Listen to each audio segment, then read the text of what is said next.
What scares you? If you're afraid of spiders, That's arachnophobia. what about snakes? That's ophidiophobia. Fears of nature are collectively known as biophobias, and these phobias are more common than you may think. In fact, humans have been afraid of nature for a long time. It is like a giant monster lurking under our collective bed. Scary. Scary episode. But something interesting is happening to humanity. It seems our fear of nature is getting worse quickly, and especially in the past few years. And that's a real problem for our planet and our health. We'll tell you why and what can be done to help bring humans and nature back into harmony today On 9 Worlds. According to the American Psychological Association, biophobias are all about fearing certain species and having a general aversion to nature. These fears then create an urge to affiliate with things like technology and other human activities, interests, and constructions rather than with animals, landscapes, and other elements of the natural world. So it's kind of all tweets and web, but no birds and spiders. Here's where things get interesting. These fears aren't random. They've got some deep evolutionary roots. Back in the day, our ancestors were eyeballing the wilderness as if it were some "here there be dragons" map. You can see this in stories people would tell about the wild, uninhabited places.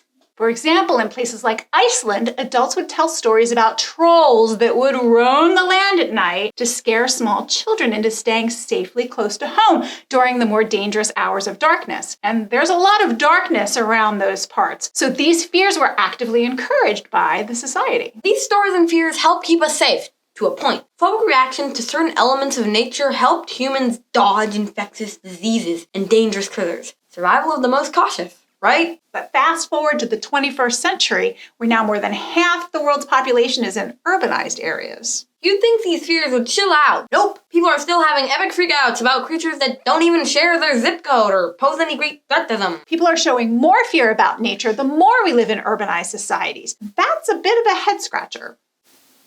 Researchers have some theories about what's happening. One idea is that urban living is to blame. City life offers protection from wild encounters, but it also means we're not rubbing shoulders with nature like our ancestors did. This lack of nature time can lead to some bad information and wild misconceptions. And yep, you guessed it, more fears, which feed more wrong ideas and so on. It's like a never-ending loop of biophobia.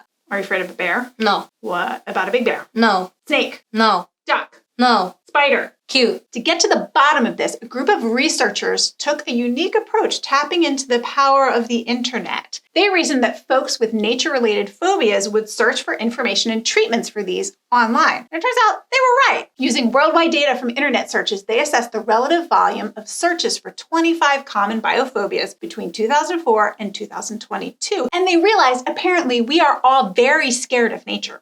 All of us?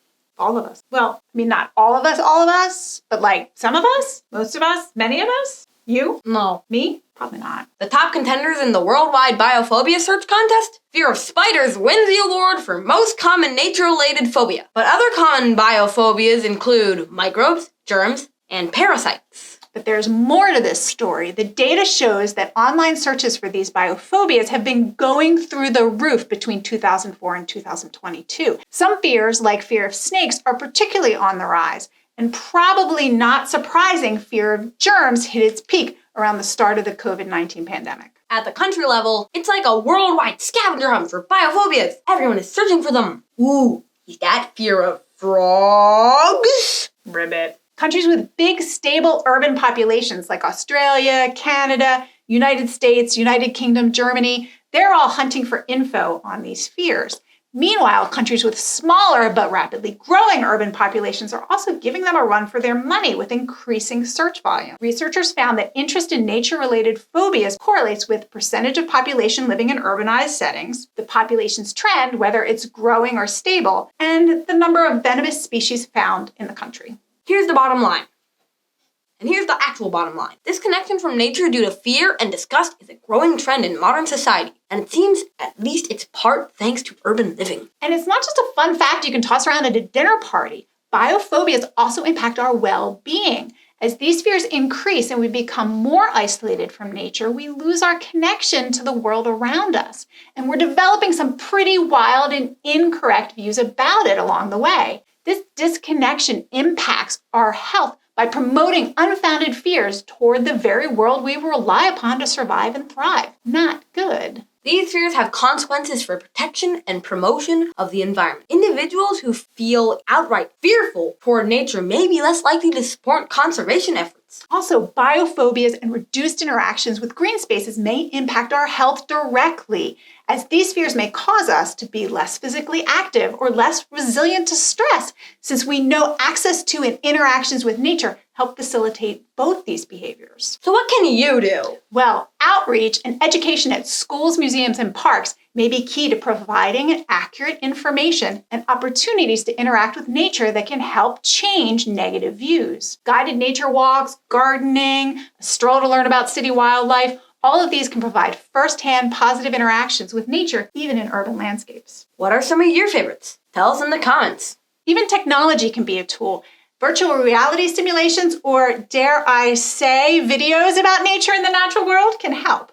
We fear the unknown, so the more we get to know and love the world around us, the more we'll want to protect it. So given all this, what are you still doing here? Get out in nature and tell us all about it. Go touch some grass. But we do want you to come back after you're done exploring in nature. And you don't want to stay out past dark anyway.